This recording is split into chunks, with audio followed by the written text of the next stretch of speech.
It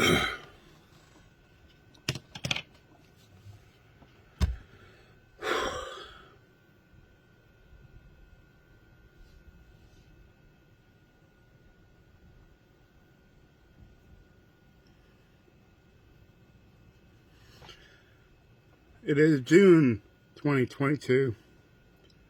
I'm sitting here at my cabin, and I probably need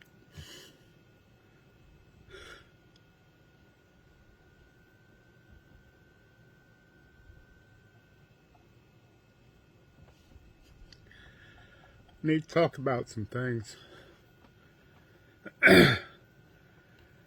As most people that know me probably remember, I'm a veteran of the Cold War. I loaded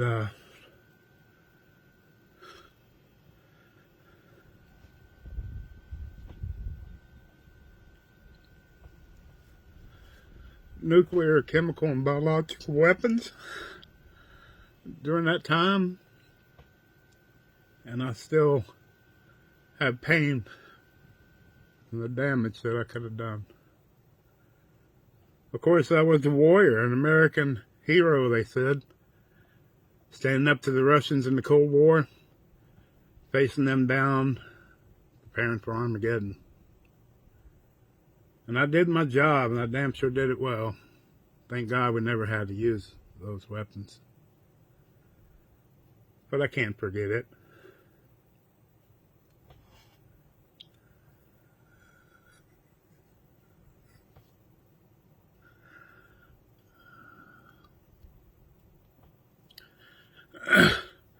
It constantly goes through my mind the number of people I would have been responsible for killing, including kids.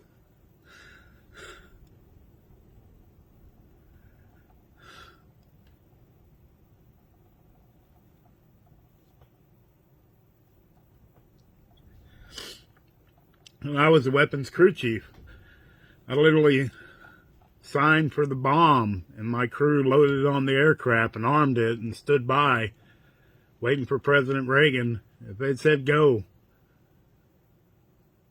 we would have killed a lot of people. And so when I see the news and the war in Ukraine and the people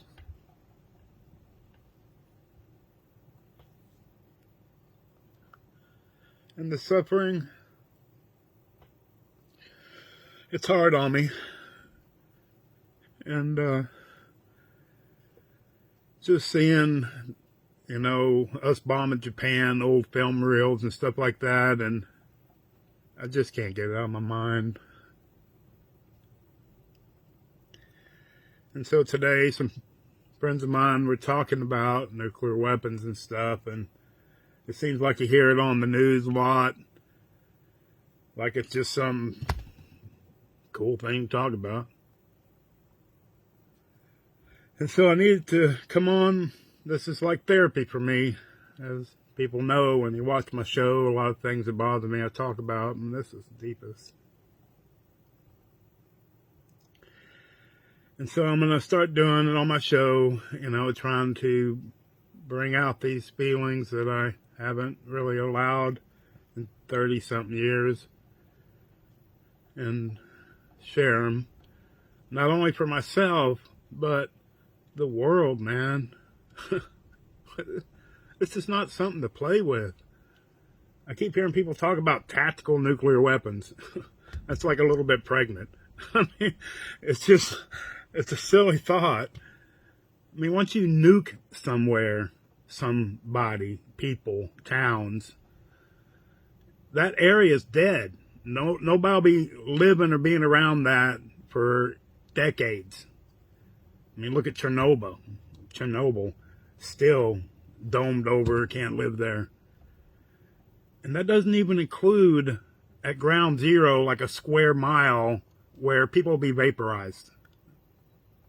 And they're the lucky ones. Because the rest of us, will deal with the fallout and the nuclear winter and so much Armageddon and pain that we really need to take it serious and solve our problems as countries dealing with each other, people, neighbors, friends, family. There's so much anger in the world right now.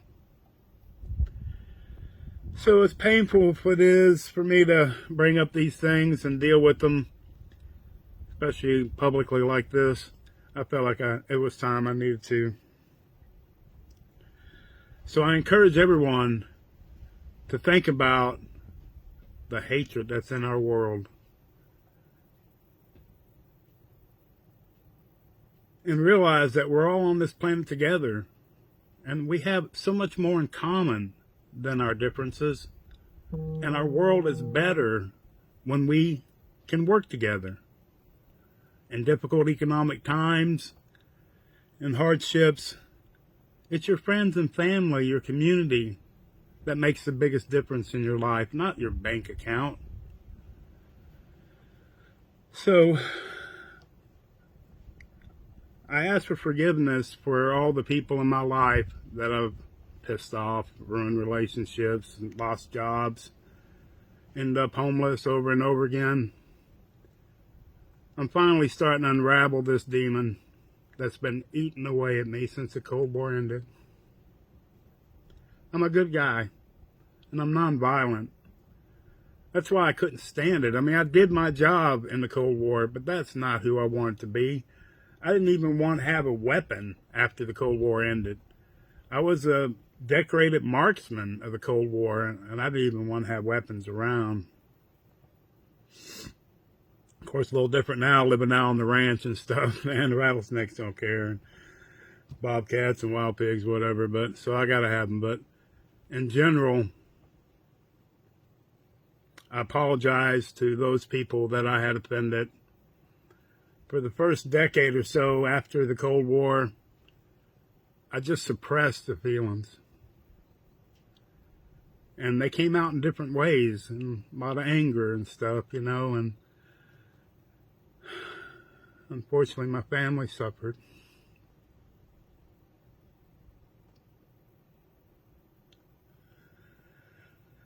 And so part of this is letting people know, you know, that I apologize for that. But I was paying the price, and still am, for defending our country. And I don't deny that. I would do it again. It's just part of the deal. But I do regret carrying those feelings all these years. Until just a year or two ago, I finally started thinking, man, there's a pattern here. All these people can't be bad. It must be me that's pissing people off and act in ways that are antisocial, I guess. And I started, you know, looking for help from the VA, and I'm in a PTSD group now. We meet once a week online. Unfortunately, though, the military still has not acknowledged that.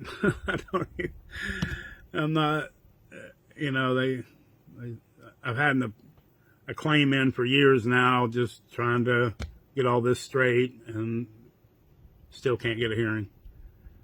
That's pretty insane. So this is kind of my therapy, that I can start talking about these things and sharing them with others at a time where other veterans like me probably need to speak out. We don't need to be messing around with no tactical nuclear weapons. It'll end the world as we know it. The best plan would be to come together, live every day like it's the last. It's the only revenge. And help each other. I'd appreciate hearing from my friends and family, and any suggestions, you know, as I go forward.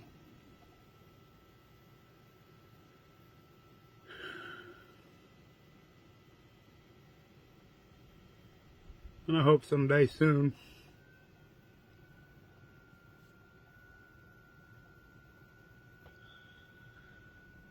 I can get it out of my mind.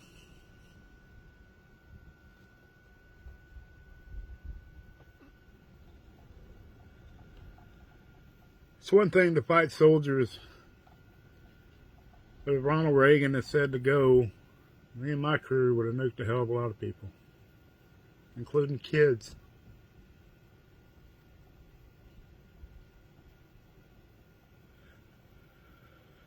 So pray for me and our world. And like me, I hope that you'll do your part in making it better, not worse. And it starts with our friends and family, especially the ones we dislike. So there'll be a better world for our kids. And none of y'all have to feel the pain that I have. Stay tuned.